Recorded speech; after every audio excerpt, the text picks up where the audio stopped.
Hello friends, welcome to my channel. Friends, వాలంటీర్స్కి సంబంధించి చాలామంది రాజీనామా చేశారు కదా. సో అటువంటి వారందరూ కూడా ఇప్పుడు మనకి ఎమ్మెల్యేలకి వినతి పత్రాలు అయితే అందజేస్తున్నారు. సో అదేమిటంటే వైకాపా కార్పొరేట్లకు మాతో బలవంతంగా రాజీనామాలు చేయించారు. ఆ పార్టీ మమ్మల్ని మోసం చేసింది. తటస్థంగా ఉందామన్నా తీవ్రంగా ఒత్తిడి తెచ్చారు. రాజీనామా చేయకపోతే వైకాపా మళ్ళీ అధికారంలోకి వచ్చాక తొలగిస్తామని బెదిరించారు. రోడ్డున పడిన మమ్మల్ని మీరే ఆదుకోవాలని ముఖ్యమంత్రితో చెప్పి తిరిగి విధుల్లోకి తీసుకునేలా చూడాలని అయితే చాలామంది వాలంటీర్స్ ఎమ్మెల్యేలకి వినతి పత్రాలు అందజేస్తున్నారు. సో ఇప్పుడు మనకి రాజీనామా చేసిన వాలంటీర్స్ అందరూ కూడా మళ్ళీ తిరిగి తీసుకోవాలని అయితే వినతి పత్రాలు అందజేయడం జరుగుతుంది.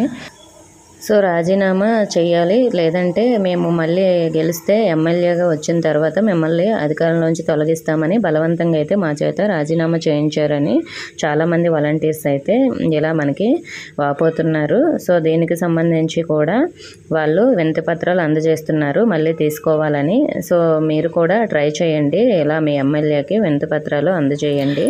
మళ్ళీ ఏమైనా మిమ్మల్ని విధుల్లోకి తీసుకునే ఛాన్స్ అయితే ఉండొచ్చు. సో ఈ వీడియో అయితే నేను ఏ పార్టీకి సంబంధించి కూడా చేయలేదండి. జస్ట్ ఈరోజు ఈనాడు పేపర్లో వచ్చిన న్యూస్ మాత్రమే నేనైతే ఇన్ఫర్మేషన్ షేర్ చేశాను. సో చాలామంది లాస్ట్ టైం వాలంటీర్స్ గురించి వీడియో చేసినప్పుడు మీరు ఏ పార్టీ తరఫున చేశారని కూడా కామెంట్ చేశారు. నేను ఏ పార్టీ కాదండి, జస్ట్ ఇన్ఫర్మేషన్ అందించడం కోసం మాత్రమే ఇలాంటి వీడియోస్ చేస్తున్నాను.